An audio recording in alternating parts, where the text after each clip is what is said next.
ವಿಶ್ವದ ಈ ಶುಭ ದಿನಗಳಲ್ಲಿ ಪಾವನ ಸಂಗಮ ಕ್ಷಣಗಳಲ್ಲಿ ವಿಶ್ವದ ಈ ಶುಭ ದಿನಗಳಲ್ಲಿ ಪಾವನ ಸಂಗಮ ಕ್ಷಣಗಳಲ್ಲಿ ಅವತರಿಸಿ ಹೇ ಶಿವ ತಂದೆಯೇ ಅವತರಿಸಿ ಹೇ ಶಿವ ತಂದೆಯೇ ಸ್ವಾಗತ ನಿಮಗೆ ಸ್ವಾಗತ ಸ್ವಾಗತ ಶುಭ ಸ್ವಾಗತ ವಿಶ್ವದ ಈ ಶುಭ ದಿನಗಳಲ್ಲಿ ಪಾವನ ಸಂಗಮ ಕ್ಷಣಗಳಲ್ಲಿ ಅವತರಿಸಿ ಹೇ ಶಿವ ತಂದೆಯೇ ಸ್ವಾಗತ ನಿಮಗೆ ಸ್ವಾಗತ ಸ್ವಾಗತ ಶುಭ ಸ್ವಾಗತ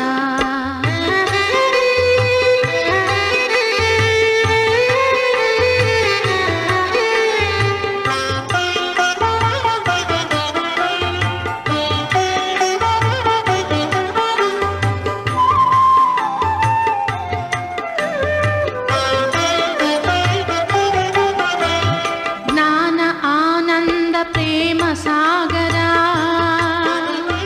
ಚೈತನ್ಯ ಜ್ಯೋತಿರ್ಬಿಂದು ಸ್ವರೂಪ ಜ್ಞಾನ ಆನಂದ ಪ್ರೇಮ ಸಾಗರ ಚೈತನ್ಯ ಜ್ಯೋತಿರ್ಬಿಂದು ಸ್ವರೂಪ ಶ್ರೇಷ್ಠ ಕರ್ಮಗಳ ಭಾಗ್ಯ ವಿಧಾತ ಶ್ರೇಷ್ಠ ಕರ್ಮಗಳ ಭಾಗ್ಯ ವಿಧಾತ ಸ್ವಾಗತ ನಿಮಗೆ ಸ್ವಾಗತ ಶುಭ ಸ್ವಾಗತ ವಿಶ್ವದ ಈ ಶುಭ ದಿನಗಳಲ್ಲಿ ಪಾವನ ಸಂಗಮ ಕ್ಷಣಗಳಲ್ಲಿ ವಿಶ್ವದ ಈ ಶುಭ ದಿನಗಳಲ್ಲಿ ಪಾವನ ಸಂಗಮ ಕ್ಷಣಗಳಲ್ಲಿ ಅವತರಿಸಿ ಹೇ ಶಿವ ತಂದೆಯೇ ಸ್ವಾಗತ ನಿಮಗೆ ಸ್ವಾಗತ ಸ್ವಾಗತ ಶುಭ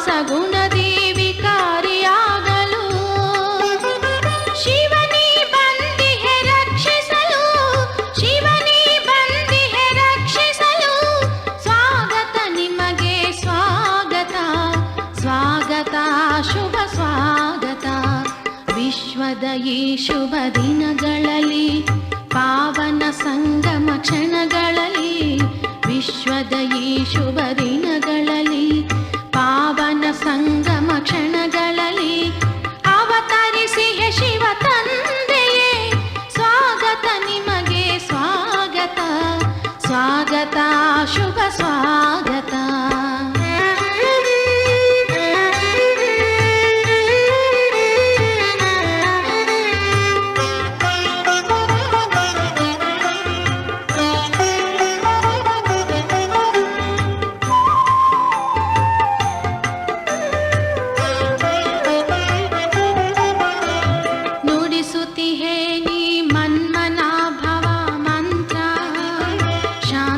ಸುಖಕ್ಕೆ ಇದುವೇ ತಂತ್ರ ನುಡಿಸುತ್ತಿಹೇ ನೀ ಮನ್ಮನಾಭವ ಮಂತ್ರ ಶಾಂತಿ ಸುಖಕ್ಕೆ ಇದುವೇ ತಂತ್ರ ಗೀತಾ ಜ್ಞಾನವೇ ನವ ಸೃಷ್ಟಿಗೆ ಯಂತ್ರ ಶಿವಗೀತ ಜ್ಞಾನ ನವ ಸೃಷ್ಟಿಗೆ ಯಂತ್ರ ಸ್ವಾಗತ ನಿಮಗೆ ಸ್ವಾಗತ ಸ್ವಾಗತ ಶುಭ ಸ್ವಾಗತ ವಿಶ್ವದ ಈ ಶುಭ ದಿನಗಳಲ್ಲಿ ಪಾವನ ಸಂಗಮ ಕ್ಷಣಗಳಲ್ಲಿ ವಿಶ್ವದ ಈ ಶುಭ ದಿನಗಳಲ್ಲಿ ಪಾವನ ಸಂಗಮ ಕ್ಷಣಗಳಲ್ಲಿ ಅವತರಿಸಿ ಹೇ ಶಿವ ತಂದೆಯೇ ಅವತರಿಸಿ ಹೇ ಶಿವ ತಂದೆಯೇ ಸ್ವಾಗತ ನಿಮಗೆ ಸ್ವಾಗತ ಸ್ವಾಗತ ಶುಭ ಸ್ವಾಗತ ಸ್ವಾಗತ ನಿಮಗೆ ಸ್ವಾಗತ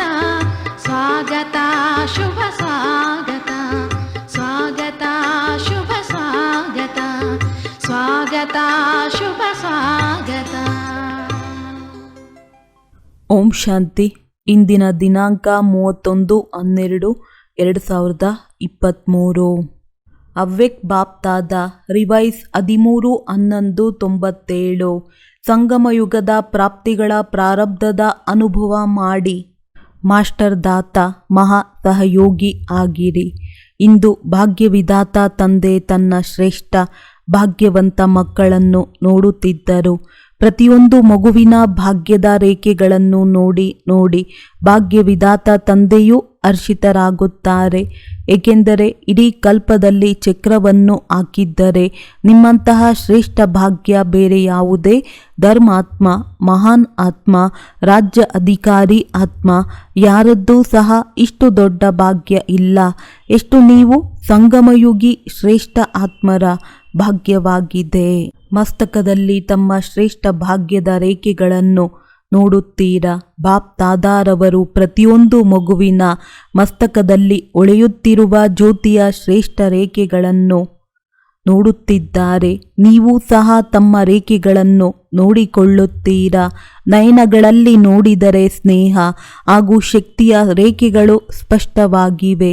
ಮುಖವನ್ನು ನೋಡಿದರೆ ಮಧುರ ಶ್ರೇಷ್ಠ ವಾಣಿಯ ರೇಖೆಗಳು ಹೊಳೆಯುತ್ತಿದೆ. ತುಟಿಗಳಲ್ಲಿ ನೋಡಿದರೆ ಆತ್ಮಿಕ ಮುಗುಳ್ನಗೆ, ಆತ್ಮಿಕ ಖುಷಿಯ ಹೊಳಪಿನ ರೇಖೆಗಳು ಕಾಣಿಸುತ್ತಿವೆ.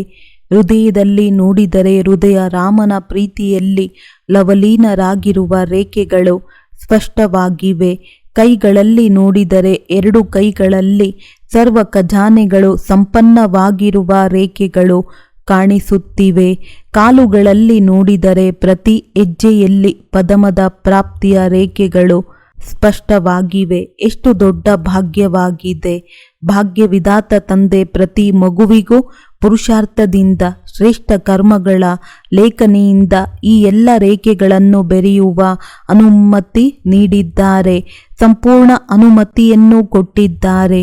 ಎಷ್ಟು ಉದ್ದ ಭಾಗ್ಯದ ಗೆರೆಯನ್ನು ಎಳೆಯಲು ಬಯಸುತ್ತೀರೋ ಅಷ್ಟು ಎಳೆಯಬಹುದು. ಆದರೆ ಸಮಯದ ಒಳಗೆ ಯಾರಿಗೆ ಎಷ್ಟು ಶ್ರೇಷ್ಠ ಗೆರೆಯನ್ನು ಎಳೆಯಬೇಕು ಅವರು ಸ್ವಯಂ ಎಳೆದುಕೊಳ್ಳಬಹುದು.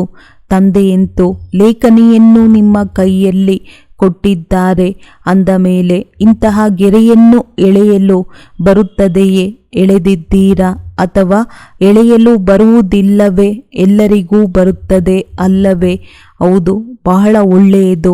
ನೋಡಿ, ಈಗಿನ ಭಾಗ್ಯದ ಗೆರೆ ನಿಮ್ಮನ್ನು ಇಡೀ ಕಲ್ಪದಲ್ಲಿ ಶ್ರೇಷ್ಠರನ್ನಾಗಿ ಮಾಡುತ್ತದೆ. 21 ಜನ್ಮವಂತೂ ಸದಾ ಸಂಪನ್ನ ಹಾಗೂ ಸುಖಿಯಾಗಿರುವ ರೇಖೆಯಂತೂ ನಡೆಯುತ್ತಲೇ ಇರುತ್ತದೆ. ಹಾಗೂ ದ್ವಾಪರ ಕಲಿಯುಗದಲ್ಲೂ ಸಹ ನೀವು ಪೂಜ್ಯರಾಗುವ ರೇಖೆ ಶ್ರೇಷ್ಠವಾಗಿರುತ್ತದೆ. ಅಂದ ಮೇಲೆ ಈ ಸಮಯದ ಭಾಗ್ಯದ ರೇಖೆ ಇಡೀ ಕಲ್ಪ ಸದಾ ಜೊತೆಯಲ್ಲಿ ನಡೆಯುವುದಾಗಿದೆ. ಏಕೆಂದರೆ ಅವಿನಾಶಿ ತಂದೆಯ ಅವಿನಾಶಿ ರೇಖೆಗಳಾಗಿವೆ. ಅಂದ ಮೇಲೆ ಸದಾ ನಿಮ್ಮ ಶ್ರೇಷ್ಠ ಭಾಗ್ಯದ ರೇಖೆ ಸ್ಮೃತಿಯಲ್ಲಿ ಇರುತ್ತದೆಯೇ? ಇರುತ್ತದೆ. ಆದರೆ ಕೆಲವೊಮ್ಮೆ ಇಮರ್ಜ್ ಇರುತ್ತದೆ, ಕೆಲವೊಮ್ಮೆ ಮರ್ಜ್ ಆಗಿರುತ್ತದೆಯೇ ಅಥವಾ ಸದಾ ಇಮರ್ಜ್ ಆಗಿರುತ್ತದೆಯೇ? ಇದರಲ್ಲಿ ಕಡಿಮೆ ಕೈ ಎತ್ತುತ್ತಿದ್ದೀರಿ. ನೋಡಿಕೊಳ್ಳಿ, ಸದಾ ಇಮೇಜ್ ಆಗಿರಲಿ. ಇಮರ್ಜ್ ಆಗುವ ಚಿಹ್ನೆಯಾಗಿದೆ. ಹಳೆಯ ಸ್ಮೃತಿಗಳ ಹಾಗೂ ಹಳೆಯ ಸಂಸ್ಕಾರಗಳ ರೇಖೆಗಳು ಮರ್ಜ್ ಆಗುವುದು. ಎಂದೂ ಸಹ ಹಳೆಯ ಸಂಸ್ಕಾರಗಳ ರೇಖೆಗಳು ಹಾಗೂ ಹಳೆಯ ಮಾತುಗಳ ಸ್ಮೃತಿಗಳ ರೇಖೆ ಇಮರ್ಜ್ ಆಗದಿರಲಿ, ಮರ್ಜ್ ಆಗಿರಲಿ. ಹಾಗೂ ಮರ್ಜ್ ಆಗುತ್ತಾ ಸಮಾಪ್ತಿಯಾಗಿ ಬಿಡಲಿ. ಎಲ್ಲಿ ಶ್ರೇಷ್ಠ ಭಾಗ್ಯಗಳ ರೇಖೆಗಳು ಇಮರ್ಜ್ ಆಗಿವೆ ಅಲ್ಲಿ ಹಳೆಯ ರೇಖೆಗಳು ಇಮರ್ಜ್ ಆಗುವುದು ಅಸಂಭವವಾಗಿದೆ. ಒಂದು ವೇಳೆ ಆಗುತ್ತದೆ ಎಂದರೆ ಸಿದ್ಧವಾಗಿದೆ. ಶ್ರೇಷ್ಠ ಭಾಗ್ಯದ ರೇಖೆಗಳು ಸದಾ ಇಮರ್ಜ್ ಆಗಿಲ್ಲ ಎಂದು. ಅಂದ ಮೇಲೆ ಏನೆಂದು ತಿಳಿಯುವಿರಿ? ಇಷ್ಟು ಶ್ರೇಷ್ಠ ಭಾಗ್ಯದ ರೇಖೆಗಳು ಇಮರ್ಜ್ ಆಗಬೇಕು ಅಥವಾ ಮರ್ಜ್ ಆಗಬೇಕು? ಬಾಪ್ ತಾದ ವರ್ತಮಾನ ಸಮಯ ಎಲ್ಲ ಮಕ್ಕಳನ್ನು ವರ್ತಮಾನ ಸಂಗಮಯುಗದ ಪ್ರಾಪ್ತಿಗಳ ಪ್ರಾರಬ್ಧಗಳ ರೂಪದಲ್ಲಿ ನೋಡಲು ಬಯಸುತ್ತಾರೆ. ಬಹಳ ಸಮಯ ಪುರುಷಾರ್ಥ ಮಾಡಿದ್ದೀರಿ. ಈಗ ಸ್ವತಃವಾಗಿ ಪುರುಷಾರ್ಥ ನಡೆಯಲಿ. ಪರಿಶ್ರಮದ ಪುರುಷಾರ್ಥವಲ್ಲ. ಅಂತ್ಯದವರೆಗೂ ಪುರುಷಾರ್ಥದ ಪರಿಶ್ರಮ ಮಾಡುತ್ತಲೇ ಇರುತ್ತೀರಿ. ಸಂಗಮಯುಗಿ ಪ್ರಾಪ್ತಿಗಳ ಪ್ರಾರಬ್ಧಗಳ ಅನುಭವ ಈಗ ಮಾಡುವುದಿಲ್ಲ ಎಂದರೆ ಇನ್ನೆಂದು ಮಾಡುವಿರಿ? ಭವಿಷ್ಯದ ಪ್ರಾರಬ್ಧ ಬೇರೆಯ ವಸ್ತುವಾಗಿದೆ. ಅದಂತೂ ನಿಮ್ಮ ಈಗಿನ ಪುರುಷಾರ್ಥದ ಪ್ರಾರಬ್ಧದ ನೆರಳಾಗಿದೆ. ಅದಂತೂ ನಿಮ್ಮ ಹಿಂದೆ ಸ್ವತಃವಾಗಿಯೇ ಬರುತ್ತದೆ. ಆದರೆ ಈ ಸಮಯದ ಪ್ರಾರಬ್ಧ ಪ್ರಾಪ್ತಿ ಮಾಡಿಕೊಳ್ಳುವುದು ವಿಶೇಷ ಮಾತಾಗಿದೆ. ಈಗಲ್ಲ, ಹೇಗಿದ್ದೀರಿ, ಹೇಗೆ ನಡೆಯುತ್ತಿರುವಿರಿ ಎಂದು ಯಾರಾದರೂ ಕೇಳಿದರೆ ಇದುವರೆಗೂ ಪುರುಷಾರ್ಥವೇ ನಡೆಯುತ್ತಿದೆ ಎಂದು ಹೇಳುತ್ತಿರಬೇಡಿರಿ. ಪುರುಷಾರ್ಥವಂತೂ ಇದೆ, ಆದರೆ ಪುರುಷಾರ್ಥದ ಪ್ರಾರಬ್ಧ ಈಗ ಅನುಭವ ಮಾಡಿ. ಆ ಪ್ರಾರಬ್ಧವಾಗಿದೆ ಸರ್ವಶಕ್ತಿ ಸಂಪನ್ನ, ಸರ್ವಜ್ಞಾನ ಸಂಪನ್ನ, ಸರ್ವ ವಿಘ್ನ ವಿನಾಶಕ ಮೂರ್ತಿ. ಈಗಿನ ಈ ಪ್ರಾರಬ್ಧ ಭವಿಷ್ಯದಲ್ಲಿ ಸ್ವತಃವಾಗಿಯೇ ಪ್ರಾಪ್ತಿಯಾಗುತ್ತದೆ. ಹೇಗೆ ಭವಿಷ್ಯದಲ್ಲಿ ಕೇವಲ ಪ್ರಾರಬ್ಧ ಇದೆ, ಪುರುಷಾರ್ಥ ಸಮಾಪ್ತಿಯಾಗಿದೆ, ಅದೇ ರೀತಿ ಈಗ ಬಾಕಿ ಉಳಿದಿರುವ ಸಮಯದಲ್ಲಿ ಪ್ರಾರಬ್ಧ ಸ್ವರೂಪದ ವಿಶೇಷ ಅನುಭವ ಮಾಡಿ. ಯಾವಾಗ ಪ್ರಾರಬ್ಧ ಎಂದು ಹೇಳುತ್ತೀರಿ ಎಂದರೆ ಪುರುಷಾರ್ಥದ ಪ್ರಾರಬ್ಧವಾಗಿರುತ್ತದೆ. ಪುರುಷಾರ್ಥ ಮಾಡಿದ್ದೀರಿ, ಆ ಪುರುಷಾರ್ಥದ ಅನುಸಾರವೇ ಪ್ರಾರಬ್ಧದ ಅನುಭವ ಮಾಡುವಿರಿ. ಆದರೆ ಬಾಪ್ ತಾದಾರವರು ಮಕ್ಕಳಿಂದ ಏನನ್ನು ಬಯಸುತ್ತಾರೆ ಕೇಳುತ್ತೀರಲ್ಲವೇ? ಬಾಪ್ ತಾದಾರವರು ನಮ್ಮಿಂದ ಏನನ್ನೂ ಬಯಸುತ್ತಾರೆ ಅಂದ ಮೇಲೆ ಬಾಪ್ ತಾದಾರವರು ಇದನ್ನೇ ಬಯಸುತ್ತಾರೆ. ಈಗ ಸ್ವಲ್ಪ ಸಮಯಕ್ಕಾಗಿ ಪುರುಷಾರ್ಥದ ಪ್ರಾರಬ್ಧ ಸ್ವರೂಪರಾಗಿರಿ. ಆಗಲು ಸಾಧ್ಯವೇ? ಅಥವಾ ಪುರುಷಾರ್ಥದ ಪರಿಶ್ರಮ ಇಷ್ಟವಾಗುತ್ತದೆಯೇ? ಪ್ರಾರಬ್ಧ ಪಡೆದುಕೊಳ್ಳುವವರು ಆಗುವಿರೇ? ಈಗಲೂ ಪುರುಷಾರ್ಥ ಮಾಡುತ್ತಿದ್ದೇನೆ, ಪುರುಷಾರ್ಥ ಆಗಿಬಿಡುವುದು, ಮಾಡಿ ತೋರಿಸುತ್ತೇವೆ ಇಂತಹ ಶಬ್ದಗಳು ಸಮಾಪ್ತಿಯಾಗಲಿ. ಮಾಡಿ ತೋರಿಸುತ್ತೇವೆ ಅಲ್ಲ, ತೋರಿಸಿರಿ. ಇನ್ನು ಯಾವಾಗ ತೋರಿಸುವಿರಿ? ವಿನಾಶದ ಸಮಯದಲ್ಲಿ ತೋರಿಸುವಿರಾ? ಇದರ ಬಹಳ ಸಹಜ ವಿಧಿಯಾಗಿದೆ. ಈಗ ಮಾಸ್ಟರ್ ದಾತ ಆಗಿರಿ. ತಂದೆಯಿಂದ ಪಡೆದುಕೊಂಡಿದ್ದೀರಿ ಹಾಗೂ ಪಡೆದುಕೊಳ್ಳುತ್ತಾ ಇರಿ. ಆದರೆ ಆತ್ಮಗಳಿಂದ ಪಡೆದುಕೊಳ್ಳುವ ಭಾವನೆಯನ್ನು ಇಟ್ಟುಕೊಳ್ಳಬೇಡಿ. ಇವರು ಹೀಗೆ ಮಾಡಿದರೆ ಹೀಗಾಗುತ್ತಿತ್ತು, ಇವರು ಬದಲಾದರೆ ನಾನು ಬದಲಾಗುತ್ತೇನೆ. ಇದು ಪಡೆದುಕೊಳ್ಳುವ ಭಾವನೆಯಾಗಿದೆ. ಹೀಗಾದರೆ ಹೀಗೆ, ಇದು ಪಡೆದುಕೊಳ್ಳುವ ಭಾವನೆ ಆಗಿದೆ. ಹೀಗೆ ಆಗಬೇಕಿತ್ತು ಅಲ್ಲ, ಆದರೆ ಹೀಗೆ ಮಾಡಿ ತೋರಿಸಬೇಕು. ಹೀಗಾಗಿ ಬಿಟ್ಟರೆ ಅಲ್ಲ, ಆದರೆ ಆಗಲೇಬೇಕು. ಮತ್ತು ನಾನು ಮಾಡಬೇಕು. ನಾನು ಪ್ರಕಂಪನಗಳನ್ನು ಕೊಡಬೇಕು.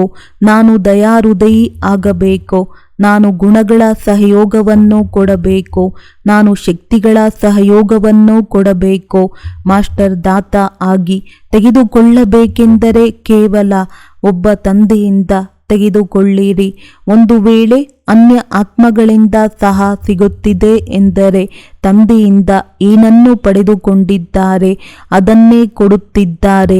ದಾತ ಆಗಿ ವಿಶಾಲ ಹೃದಯಿಯಾಗಿ ಕೊಡುತ್ತೀರಿ. ಕೊಡುವುದು ಬರುತ್ತದೆಯೇ ಅಥವಾ ಕೇವಲ ತೆಗೆದುಕೊಳ್ಳುವುದು ಬರುತ್ತದೆಯೇ? ಈಗ ಏನು ಜಮಾ ಮಾಡಿದ್ದೀರಿ ಅದನ್ನು ಕೊಡಿ. ಪರಸ್ಪರದಲ್ಲಿ ಬ್ರಾಹ್ಮಣ ಆತ್ಮರೂ ಸಹ ಮಾಸ್ಟರ್ ದಾತರಾಗಿರಿ. ಅನ್ಯರು ಕೊಟ್ಟರೆ ನಾನು ಕೊಡುತ್ತೇನೆ, ಈಗಲ್ಲ, ನಾನು ಕೊಡಬೇಕು. ನಿಮ್ಮ ಬಳಿ ಖಜಾನೆ ಇದೆಯೇ? ಸಂಪನ್ನವಾಗಿದೆಯೇ? ಗುಣಗಳಿಂದ ಸಂಪನ್ನವಾಗಿದೆಯೇ? ಶಕ್ತಿಗಳಿಂದ ಸಂಪನ್ನವಾಗಿದೆಯೇ? ಇವರು ಏಕೆ ಕೊಡುವುದಿಲ್ಲ? ತಮಗಾಗಿ ಮುಚ್ಚಿಟ್ಟುಕೊಂಡಿದ್ದೀರೇನೋ? ಯಾವಾಗ ಖಜಾನೆಗಳಿಂದ ಸಂಪನ್ನರಾಗಿದ್ದೀರಿ ಅಂದ ಮೇಲೆ ಕೊಡುತ್ತಾ ಹೋಗಿರಿ. ಇವರು ಏಕೆ ಮಾಡುತ್ತಾರೆ? ಇವರು ಏಕೆ ಹೇಳುತ್ತಾರೆ? ಇಂತಹ ಯೋಚನೆ ಮಾಡಬೇಡಿರಿ. ದಯಾಹೃದಯಿಯಾಗಿ ತಮ್ಮ ಗುಣಗಳ, ತಮ್ಮ ಶಕ್ತಿಗಳ ಸಹಯೋಗ ಕೊಡಿ. ಇದಕ್ಕೆ ಹೇಳಲಾಗುತ್ತದೆ ಮಾಸ್ಟರ್ ದಾತ. ಮಹಾ ಸಹಯೋಗಿ ಸಹಯೋಗಿಯೂ ಅಲ್ಲ, ಮಹಾ ಸಹಯೋಗಿಯಾಗಿರಿ, ಮಹಾದಾತ ಆಗಿರಿ. ಅಂದ ಮೇಲೆ ತಿಳಿಯಿತೆ ಬಾಪ್ ತಾದಾರವರು ಏನನ್ನು ಬಯಸುತ್ತಾರೆ ಎಂದು. ಬಾಪ್ ತಾದಾರವರಿಗೆ ಇನ್ನೂ ಮಕ್ಕಳು ಪುರುಷಾರ್ಥದಲ್ಲಿ ಪರಿಶ್ರಮ ಮಾಡುತ್ತಿರುವುದನ್ನು ನೋಡಲು ಆಗುತ್ತಿಲ್ಲ. ಡೈಮಂಡ್ ಜೂಬ್ಲಿ ಸಮಾಪ್ತಿ ಆಯಿತು ಹಾಗೂ ಡೈಮಂಡ್ ಇನ್ನೂ ಕಲೆರಹಿತರಾಗುವ ಪುರುಷಾರ್ಥದಲ್ಲಿ ತೊಡಗಿದ್ದೀರಿ. ಡೈಮಂಡ್ ಜೂಬ್ಲಿ ಅರ್ಥಾತ್ ಪ್ರತಿ ಬ್ರಾಹ್ಮಣ ಆತ್ಮಗಳು ಉಳಿಯುತ್ತಿರಲಿ. ನೀವು ಯೋಚಿಸುತ್ತಿರಬಹುದು, ನಮ್ಮದಂತೂ ಡೈಮಂಡ್ ಜೂಬ್ಲಿ ಆಗಿರಲಿಲ್ಲ, ಅದಂತೂ ದಾದಿಯರದ್ದಾಗಿತ್ತು. ನಿಮ್ಮದಾಗಿತ್ತು ಅಥವಾ ದಾದಿಯರದ್ದಾಗಿತ್ತು? ಯಾರದಾಗಿತ್ತು? ಯಜ್ಞದ ಸ್ಥಾಪನೆಯ ಕಾರ್ಯದ ಡೈಮಂಡ್ ಜೂಬ್ಲಿ, ಕೇವಲ ದಾದಿಯರದ್ದಲ್ಲ, ಸ್ಥಾಪನೆಯ ಕಾರ್ಯದ ಡೈಮಂಡ್ ಜೂಬ್ಲಿ ಅಂದ ಮೇಲೆ ನೀವೆಲ್ಲರೂ ಬಲೆ 2 ವರ್ಷದವರಾಗಿರಲಿ ಅಥವಾ 12 ವರ್ಷದವರಾಗಿರಲಿ, 50 ವರ್ಷದವರಾಗಿರಲಿ, ಆದರೆ ಸ್ಥಾಪನೆಯ ಕಾರ್ಯದ ನಿಮಿತ್ತ ಆಗಿದ್ದೀರಲ್ಲವೇ ಅಥವಾ ಇಲ್ಲವೇ? ನಿಮಿತ್ತರಾಗಿದ್ದೀರಾ?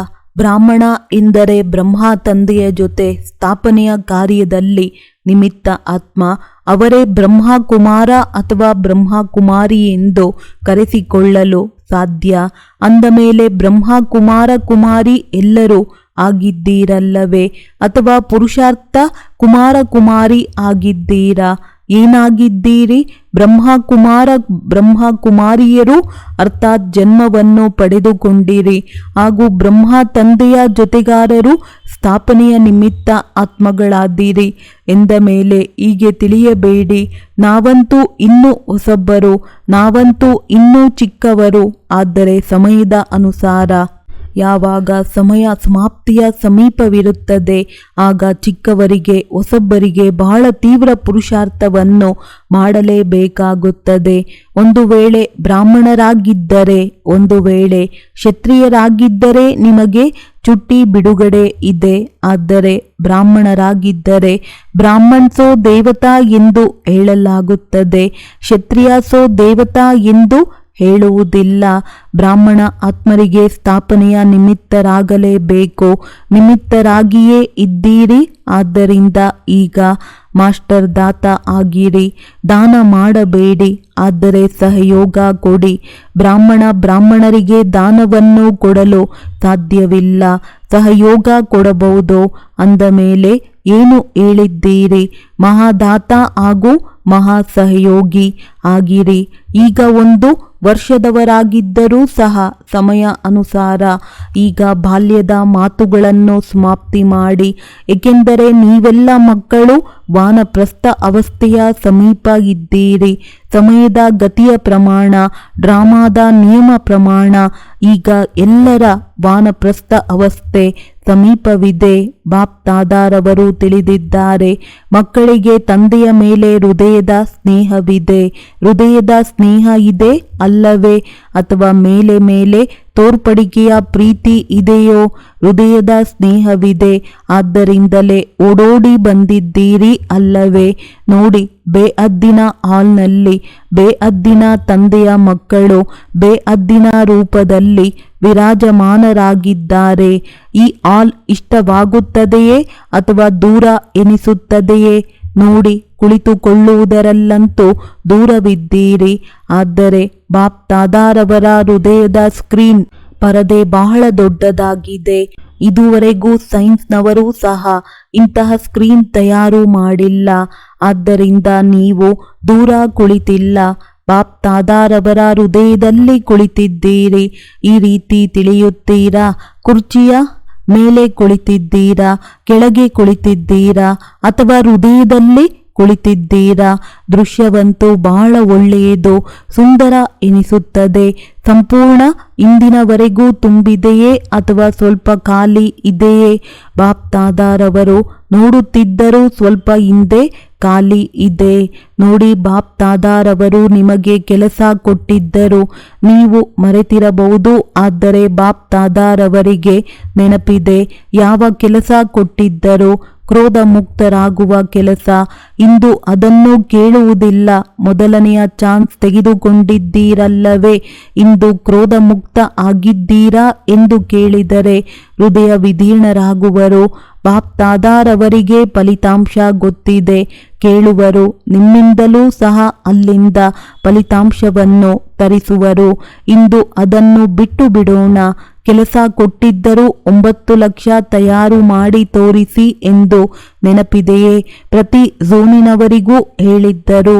ಯಾವ ಝೋನಿನವರು 9 ಲಕ್ಷ ತಯಾರು ಮಾಡಿದ್ದೀರಿ? ಬಂಗಾಳ ಬಿಹಾರ ಅವರ ಸೇವೆಯ ಟರ್ನ್ ಆಗಿದೆ. ಬಂಗಾಳ ಬಿಹಾರಿನವರು 9 ಲಕ್ಷವನ್ನು ತಯಾರು ಮಾಡಿದ್ದೀರಾ. ಸುಮ್ಮನಿದ್ದಾರೆ, ಮಾತನಾಡುತ್ತಿಲ್ಲ. ಹೋಗಲಿ, ಒಂದು ಝೋನ್ ಅಲ್ಲ, ಎಲ್ಲ ಝೋನ್ ದೇಶ ವಿದೇಶದವರು ಸೇರಿಕೊಂಡು 9 ಲಕ್ಷವನ್ನು ತಯಾರು ಮಾಡಿದ್ದೀರಾ. ವಿದೇಶದವರು ಹೇಳಿರಿ, 9 ಲಕ್ಷ ಇದ್ದೀರಾ. ಬಾಪ್ ದಾದಾರವರಂತೂ ತಮ್ಮ ದಿನಾಂಕವನ್ನು ನಿಗದಿ ಮಾಡುತ್ತಾರೆ ಹಾಗೂ ಆ ದಿನಾಂಕದಂದೇ ಬರುತ್ತಾರೆ. ನೀವು ಸಹ ಎಲ್ಲ ಮಾತಿನ ದಿನಾಂಕವನ್ನು ನಿಗದಿ ಮಾಡುತ್ತೀರಾ. ಈ ಆಲ್ ಎಂದು ತಯಾರಾಗುವುದು, ಕಾರ್ಯಕ್ರಮವನ್ನು ಯಾವಾಗ ಮಾಡುವುದು, ಇದರ ದಿನಾಂಕಗಳನ್ನು ನಿಗದಿ ಮಾಡುತ್ತೀರಿ ಅಲ್ಲವೇ? ಅಂದ ಮೇಲೆ ಇದರ ದಿನಾಂಕ ಎಂದು ನಿಗದಿ ಮಾಡಿದ್ದೀರಾ. ವಿನಾಶದ ಅಂತಿಮದಲ್ಲಿಯೇ ಅಥವಾ ಮೊದಲೇ? ಏನಾಗುವುದು, ಏನು ಯೋಚಿಸಿದ್ದೀರಿ? ಯಾವ ದಿನಾಂಕವಾಗಿದೆ? ಯಾವುದಾದರೂ ದಿನಾಂಕ ಇದೆಯೇ ಅಥವಾ ಇದುವರೆಗೂ ನಿಗದಿ ಮಾಡಿಲ್ಲವೇ? ಇದು ಸಹ ತಂದೆಯೇ ಮಾಡಬೇಕೆ? ನೀವೇ ಮಾಡಬೇಕು. ಬಾಪ್ ದಾದಾರವರಂತೂ ಹೇಳುತ್ತಾರೆ, ಶುಭ ಕಾರ್ಯದಲ್ಲಿ ತಡ ಮಾಡಬೇಡಿರಿ. ಅಂದ ಮೇಲೆ ಏನು ಮಾಡುವಿರಿ? ನಡೆಯಿರಿ. ಈ ಸೀಸನ್ನ ಅಂತ್ಯದವರೆಗೂ ಆದರೂ ಒಳ್ಳೆಯದು. ಇಷ್ಟು ಸಾಹಸ ಇದೆಯೇ? ಕೇವಲ ದಾತ ಆಗಿ.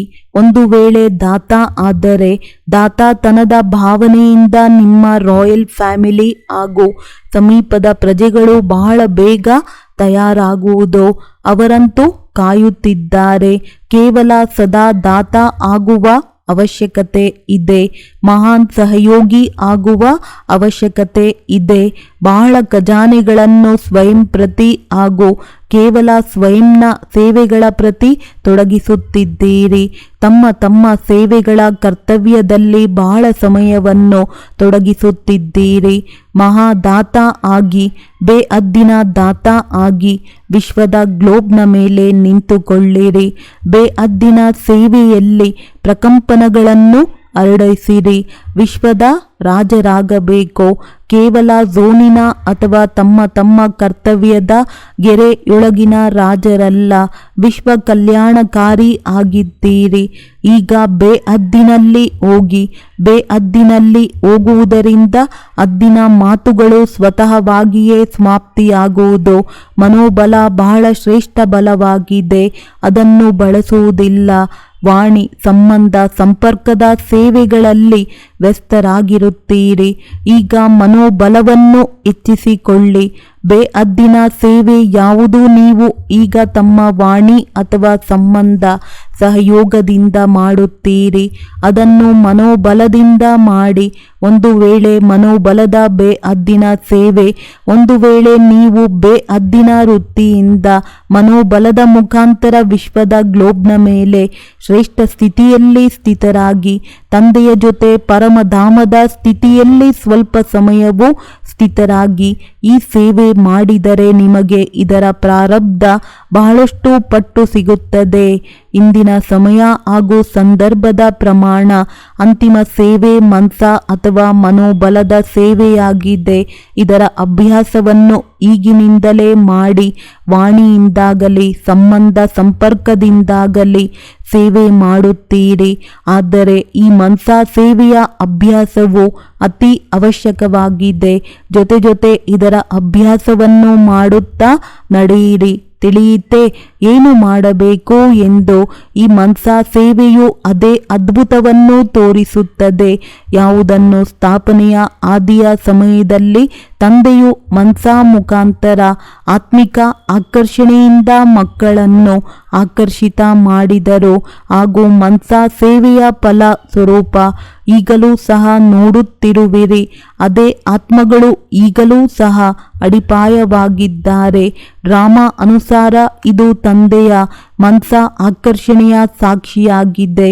ಆ ಮಕ್ಕಳು ಎಷ್ಟು ಪಕ್ಕಾ ಆಗಿದ್ದಾರೆ ಎಂದ ಮೇಲೆ ಅಂತ್ಯದಲ್ಲೂ ಸಹ ಈಗ ತಂದೆಯ ಜೊತೆ ನಿಮ್ಮ ಮನ್ಸಾ ಆಕರ್ಷಣೆಯು ಆತ್ಮಿಕ ಆಕರ್ಷಣೆಯಿಂದಲೂ ಸಹ ಯಾವ ಆತ್ಮಗಳು ಬರುತ್ತಾರೆ ಅವರು ಸಮಯ ಅನುಸಾರ ಕಡಿಮೆ ಸಮಯ, ಕಡಿಮೆ ಪರಿಶ್ರಮ ಹಾಗೂ ಬ್ರಾಹ್ಮಣ ಪರಿವಾರದಲ್ಲಿ ವೃದ್ಧಿ ಮಾಡುವುದಕ್ಕಾಗಿ ನಿಮಿತ್ತರಾಗುತ್ತಾರೆ. ಅದೇ ಮೊದಲಿನಂತಹ ಸ್ವಭಾವವನ್ನು ಅಂತ್ಯದಲ್ಲಿಯೂ ನೋಡುವಿರಿ. ಹೇಗೆ ಆದಿಯಲ್ಲಿ ಬ್ರಹ್ಮ ತಂದೆಯನ್ನು ಸಾಧಾರಣ ಎಂದುಕೊಳ್ಳದೆ ಶ್ರೀಕೃಷ್ಣನ ರೂಪದಲ್ಲಿ ಅನುಭವ ಮಾಡುತ್ತಿದ್ದರು. ಸಾಕ್ಷಾತ್ಕಾರ ಬೇರೆಯ ಮಾತಾಗಿದೆ. ಆದರೆ ಸಾಕ್ಷಾತ್ ಸ್ವರೂಪದಲ್ಲಿ ಶ್ರೀಕೃಷ್ಣನನ್ನೇ ನೋಡುತ್ತಿದ್ದರು. ತಿನ್ನುತ್ತಾ ಕುಡಿಯುತ್ತಾ ನಡೆದಾಡುತ್ತಾ ಈ ರೀತಿ ನೋಡಿದಿರಲ್ಲವೇ? ಸ್ಥಾಪನೆಯಲ್ಲಿ ಒಬ್ಬ ತಂದೆ ಮಾಡಿದರು. ಅಂತ್ಯದಲ್ಲಿ ನೀವು ಮಕ್ಕಳು ಸಹ ಆತ್ಮಗಳ ಮುಂದೆ ಸಾಕ್ಷಾತ್ ದೇವಿ ದೇವತೆಗಳು ಕಂಡು ಬರುವಿರಿ.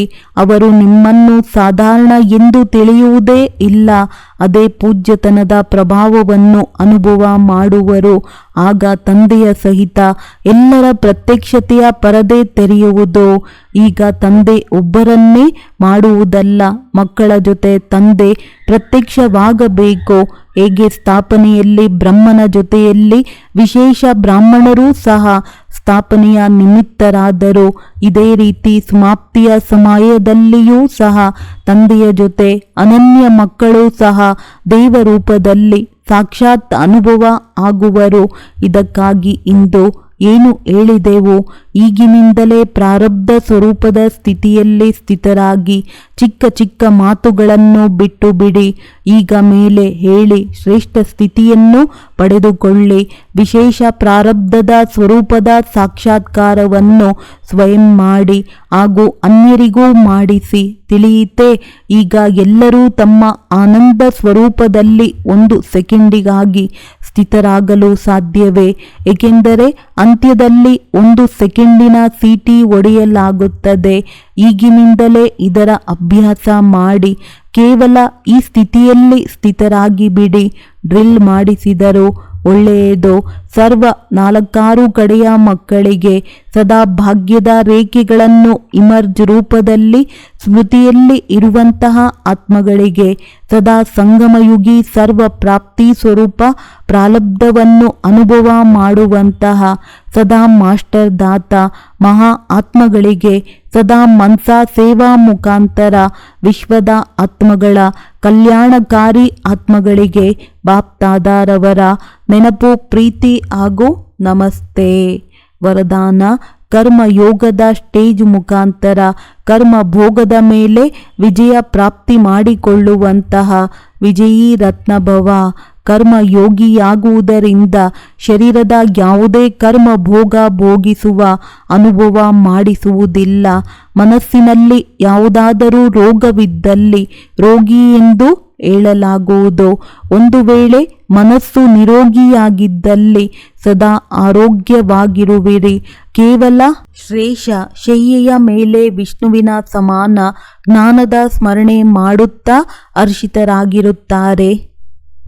ಮನನ ಶಕ್ತಿಯ ಮೂಲಕ ಇನ್ನೂ ಸಾಗರನ ತಳದಲ್ಲಿ ಹೋಗುವ ಚಾನ್ಸ್ ಸಿಗುವುದು. ಈ ರೀತಿಯ ಕರ್ಮಯೋಗಿಯೇ ಕರ್ಮ ಭೋಗದ ಮೇಲೆ ವಿಜಯ ಪ್ರಾಪ್ತಿ ಮಾಡಿ ವಿಜಯೀ ರತ್ನ ಆಗುತ್ತಾರೆ. ಸ್ಲೋಗನ್: ಸಾಹಸವನ್ನು ಜೊತೆ ಮಾಡಿಕೊಂಡಲ್ಲಿ ಎಲ್ಲ ಕರ್ಮದಲ್ಲಿಯೂ ಸಫಲತೆ ಸಿಗುತ್ತಿರುವುದು. ಒಳ್ಳೆಯದು. ಓಂ ಶಾಂತಿ.